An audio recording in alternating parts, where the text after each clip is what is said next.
Alright guys, it is time to talk Elder Scrolls 6. I know we've talked about Skyrim, and we all know that Skyrim for all intents and purposes was a massive success. And that massive success is now bearing its weight down on Bethesda's shoulders because they have so much to live up to.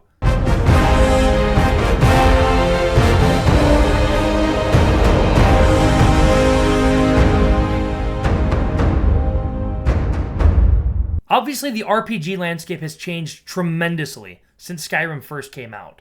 And because of that, Bethesda has to take things up to the next level if they want to compete in today's RPG society. And yeah, I know that Elder Scrolls 6 is a ways out. We've heard it in interviews, and we've even heard it from Todd Howard himself saying Elder Scrolls is still a long ways off. But honestly, Bethesda needs Elder Scrolls 6 to hit massively, or else they are cooked. So in today's video, I'm going to talk about 10 things that the Elder Scrolls 6 must have or fix from previous titles, or else it will fail. Some of these things may be controversial. Some of them may even be things that you guys yourselves have been begging Bethesda to do in its last few games. But in my opinion, every single one of these things is absolutely essential. And hey, as you're watching this, feel free to drop a comment and let me know your thoughts, if you agree, if you disagree, or if there's something you think I missed. I love engaging with you guys in the comments, so I look forward to seeing what you have to say. But let's get started with the world itself. Now, obviously, look at Skyrim. When Skyrim first released, it was a large world with vibrance, full of different things to do. You would come across towns, caves, rivers, settlements, dungeons. The list goes on. And one thing they did was they dotted Skyrim's world with so many different POIs and things to get involved in, whether it was NPCs traveling and random patrols, or it was actually just a shack that told a story. All of these things could be found in Skyrim, and I'm hoping they continue that on to the Elder Scrolls 6. Now, what we do not want, absolutely do not want, is for the Starfield treatment. We don't want randomly generated terrain with repeating POIs. That is obviously not what we as consumers want to see in the next Elder Scrolls 6 title. And because of the fact that the games are designed differently, with a different perspective in mind, I'm hoping that that does not become a problem. But I'm going to keep my fingers crossed anyway. And guys, look at these cities that Bethesda decided to put into Starfield. Yeah, sure, they were big, but you couldn't enter all the buildings. There were just wide open shops. A lot of things didn't really make sense from like a real-to-life scenario. And I'm hoping that they can return to having a semblance of realism that was previously seen in Skyrim with its shops and how those were set up. And honestly, guys, I cannot tell you how excited I am for like faction buildings, faction outposts. I really think they could do incredible things with this and how it can influence the game around you depending on what factions you're a part of. I mean, just think back. When they first implemented the Dawnguard DLC, I can remember going to Fort Dawnguard and throughout the course of that entire DLC, seeing the changes and how it would alter the landscape around a castle at Fort Dawnguard. Very cool. I'm hoping they can do more of that in this game. If you become a part of a faction, you get to see the effects of the growth of that faction on the world around you. Whether it be the patrols and the NPCs traveling through the world of the Elder Scrolls 6, or even just in the buildings themselves, or small forward posts that weren't just at the primary location for that faction. There's so much they could do here. I'm not going to expect the world, but I'm hoping to see some of these things integrated to the base game so that we have some things we can enjoy as we grow alongside different factions. Now let's talk about the NPC AI. And this is going to be a big one for me. Skyrim's NPCs can be lovable, but sometimes they are dumb as rocks. And I mean that with the most love I can possibly give. They walk into walls, they stare at you weirdly, and don't get me started on the repeated lines that you hear from them all of the time. There are other things like bugs where guards will just randomly teleport, or bandits will just run at you one after another, giving you time to just chop them down as if there were no opportunity to use their numbers to their advantage. We laugh at it because it was definitely Skyrim, and it was funny and it was charming for Skyrim. But the Elder Scrolls 6 is different. We're expecting smarter AI, we're expecting advancements and developments to the game itself that we didn't see previously. We should notice some of these changes in combat especially. Enemies should flank. They should retreat if they're losing. They should even yell at each other and call out commands over distances. Not to mention, they should really use their environment this time around. Even the villagers should feel dynamic. Now, we see a little bit of this in games like Skyrim, where they all live their daily lives, and we see their routines. But beyond that, we'd like to see their own relationships and interactions with other AI, and how they seamlessly integrate and feel like they live in this world. Now, obviously, we're going to see the bugs. There's a reason people joke and call Bethesda Bugthesda. But I'm hoping they can really iron out some of these details and create for some AI that give you a real feeling of, yes, I'm actively in this world. Yes, I'm fighting these AI. Yes, I'm working alongside these AI, but not feeling like they're AI because they truly feel like living, breathing characters who interact with the environment and you as if it's really happening. I know that's what I want to see. Let me know if you agree. Next up is going to be reactive choices and quests.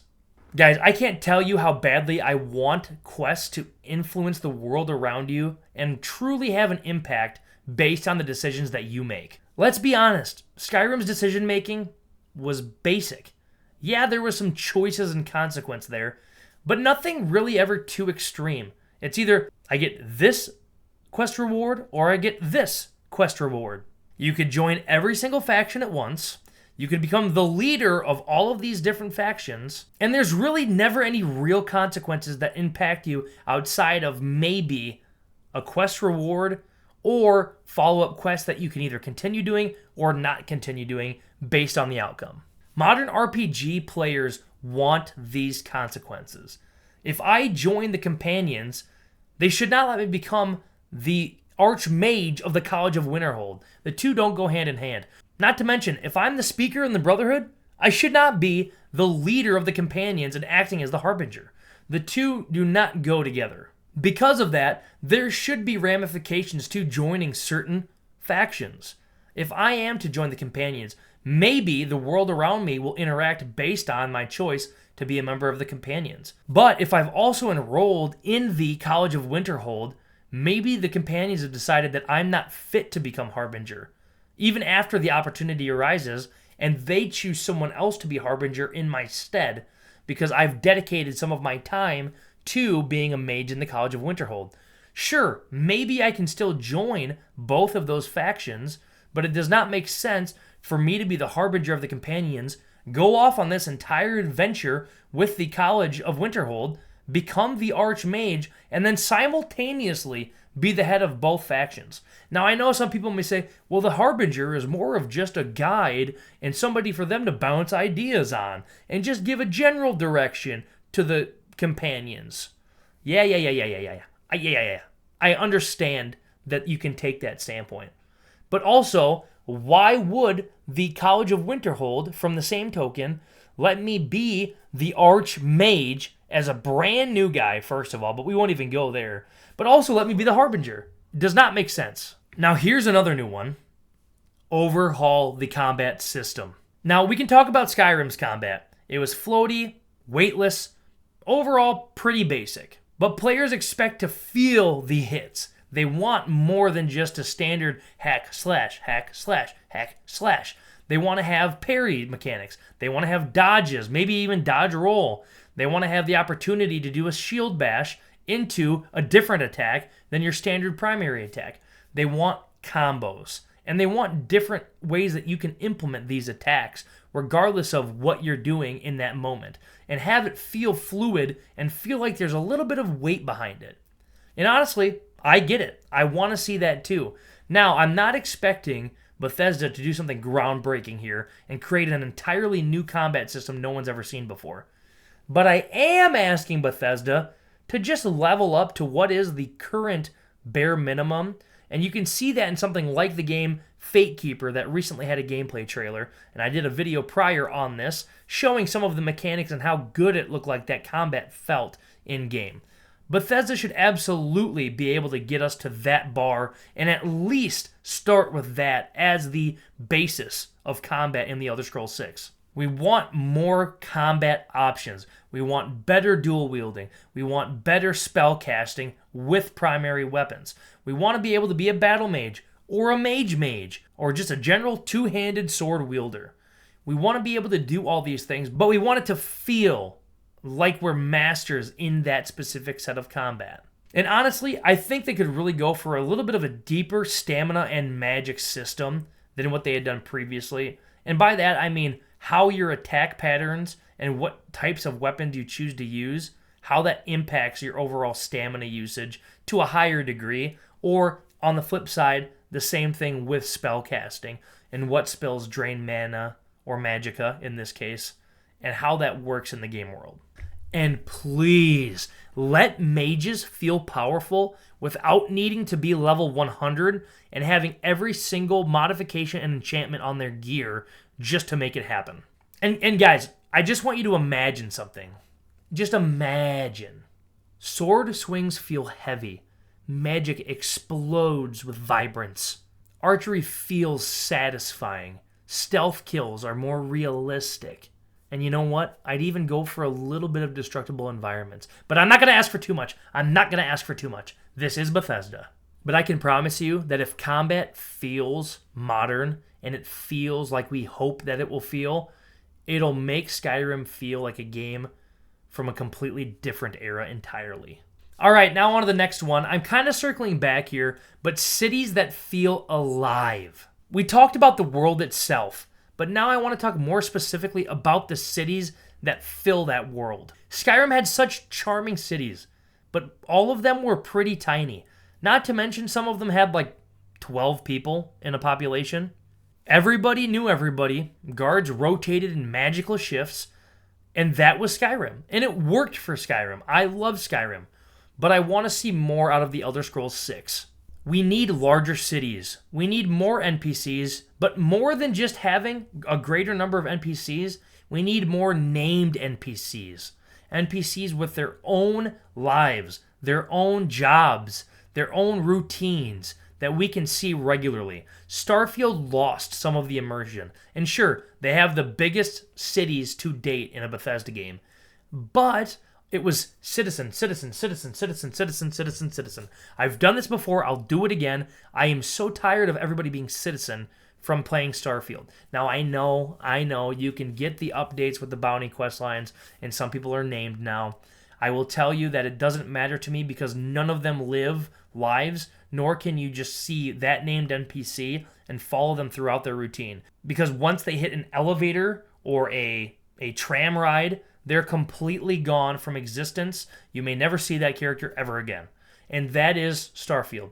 And I'm hoping they do not carry that on to Elder Scrolls 6. Now, I know it's, again, people may think, Josh, you're being overly needy on this. And to that I tell you, other games have done it where you have a random name generator that creates these named characters. You pop it in and you implement them into the game from day one. You can't tell me there's going to be a city that's going to have 100,000 population in the Elder Scrolls 6 where they cannot use that many names or give NPCs lives.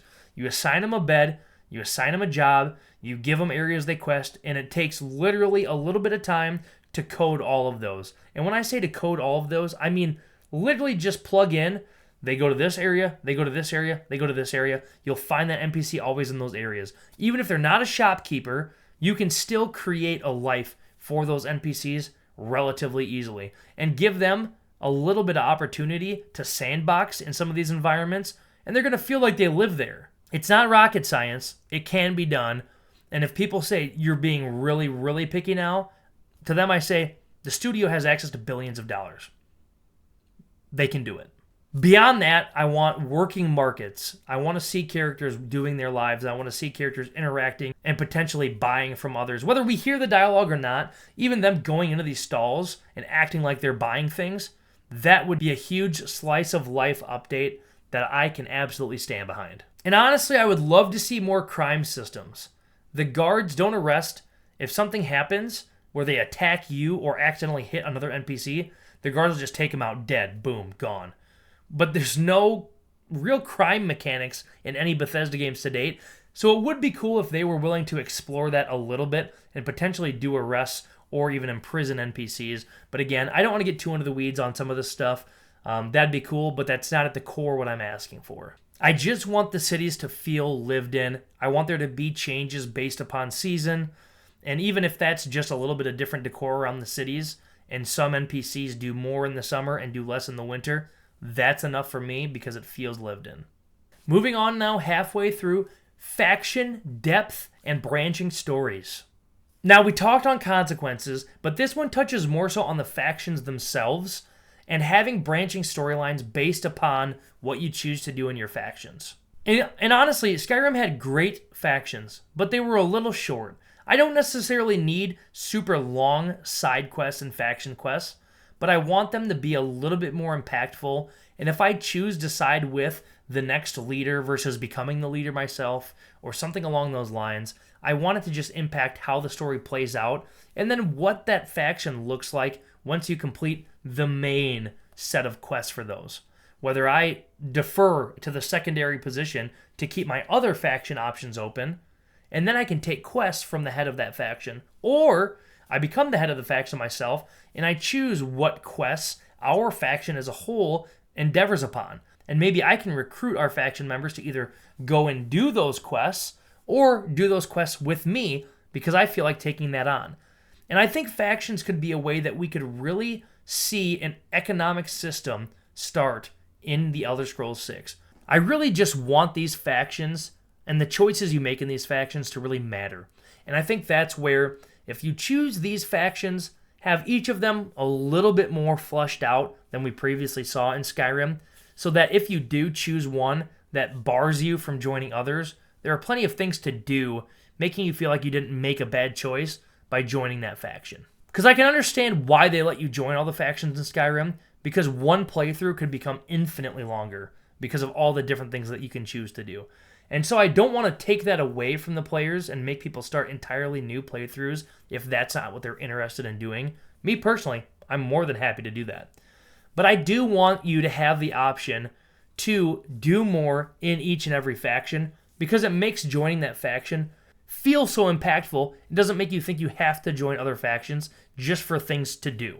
Honestly, and this could be cool, imagine joining one faction and another faction collapses entirely because you're not with them and you decided to take that faction out entirely. That would be cool. And honestly, I think that's what players want now in 2025 and beyond.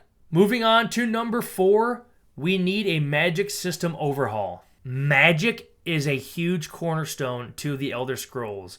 We want to go back and reclaim some of the old concepts that used to be in the Elder Scrolls games previously, but we want to build upon what Skyrim did and make it an even better system. Elder Scrolls 6 needs spellcasting. It needs element combos, summoning depth, more schools, more environmental effects, longer progression, class identities, transformation spells, staff overhauls, and even possibly synergies with alchemy and enchanting.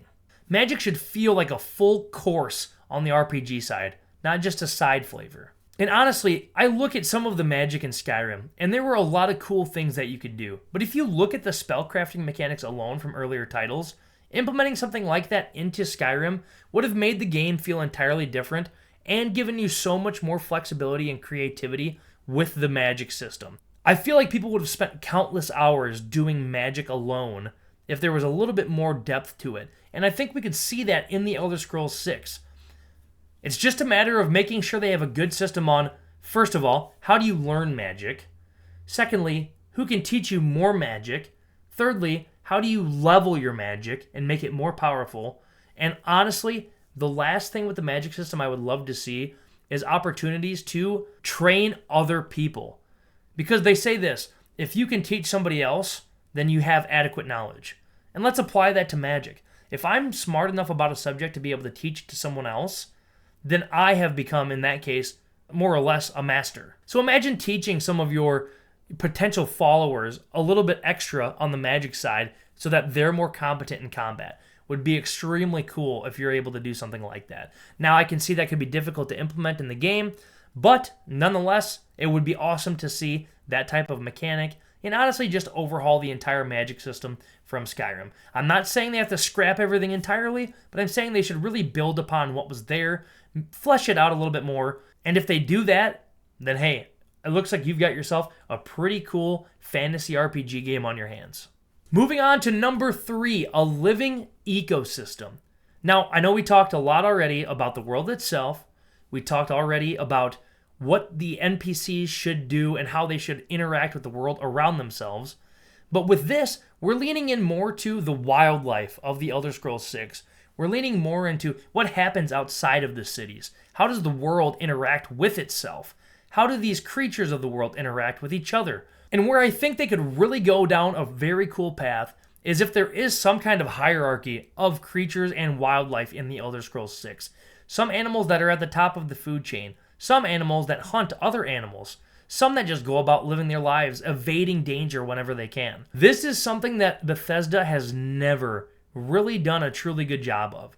Sure, there are some NPC creatures that will attack each other in the wild. Some of the time, you'll see certain NPCs like the Radstag Doe in Fallout, where it'll run away first instinct. You see that with some of the creatures in Skyrim, in some of the Elder Scrolls games, but you never really see them interacting with each other, aside from the occasional saber cat killing another animal. I would like to see more depth on this. More social creatures, where you'll see things moving in packs and living and breathing together. You can look at games like Red Dead Redemption 2 to see what a really good implementation of this type looks like. Not only do those creatures live and actually move around in the world, but they live together. They have interactions and they sandbox with each other. That's something that could really make the Elder Scrolls 6 feel like truly a next-gen title. And when you compare it to other games, I think it would really shock the player base that, wow, they really did do everything. Because if they can implement this, then there are so many other things that we've already talked about in this video that it would not be a problem for them to get done. Now we're going to move on to number 2, modding, support, and stability. I know nowadays people are so caught up in mods and the access and accessibility for being able to create mods yourself. I don't disagree. And I think that in Starfield, the creation support really should have been a focus for the launch of the game.